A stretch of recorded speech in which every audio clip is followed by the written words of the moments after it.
नमस्कार, मैं खुशबू यादव और आप देख रहे हैं BNY न्यूज। एक नई आवाज, एक नई पहचान। हम प्रदेश और देश की सभी खबरों से आपको रूबरू कराते हैं। इसी सिलसिले में आगे बढ़ते हैं और देखते हैं कि आज की खबर में क्या कुछ है खास।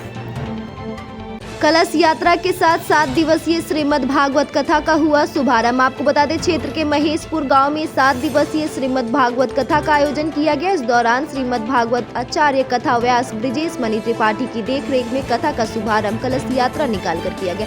इसके पूर्व कथा स्थल पर हवन पूजन किया गया। यात्रा गाँव के पोखरे से शुरू हुआ और डी बाबा के स्थान से होते हुए काली माई मंदिर, वासुदेव बाबा स्थान, शंकर जी के मंदिर, महदैया, डिहवारी माई के स्थान होते हुए गांव के प्रमुख मार्गों से होकर कथा स्थल नरेश मणि त्रिपाठी व शारदा मणि त्रिपाठी के आवास पर पहुंची, जिसमें कन्याएं और माताएं सिर पर कलश लेकर ढोल नगारे के साथ जयघोष करती हुई चल रही थी।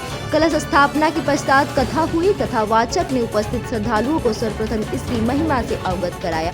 उन्होंने भागवत कथा का महत्व बताते हुए कहा कि राजा परीक्षित ने राजपाट छोड़कर श्रीमद् भागवत कथा सुनी थी। जीवन में कुछ पाने के लिए वैराग व त्यागी की जरूरत पड़ती है। श्रीमद् भागवत कथा श्रवण मात्र से ही एक जन्म नहीं बल्कि जन्म जन्मांतर तक के पापों का नाश हो जाता है। मानव के मन में स्वच्छ विचारों का उदय हो जाता है और इससे मन की शांति मिलती है। उन्होंने कहा कि कथा की सार्थकता तभी सिद्ध होती है जब इसे हम अपने जीवन और व्यवहार में धारण करें। इस दौरान नरेश मणि त्रिपाठी, शारदा मणि त्रिपाठी, इंद्रजीत मणि त्रिपाठी, जितेंद्र मणि, रविकांत मणि, शशिकांत मणि, सुभाष पांडे, शिव हरि त्रिपाठी, राणा प्रताप सिंह, राम प्रताप पांडे, संजय कुमार यादव, राम प्रवेश भारती, कार्तिक मणि त्रिपाठी सहित काफी संख्या में ग्रामीण श्रद्धालु उपस्थित रहे। BNY न्यूज के लिए रुद्रपुर से आशुतोष शर्मा की रिपोर्ट। ऐसी तमाम और खबरों से हम आपको रूबरू कराते रहेंगे। तब तक के लिए हमारे साथ बने रहिए और देखते रहिए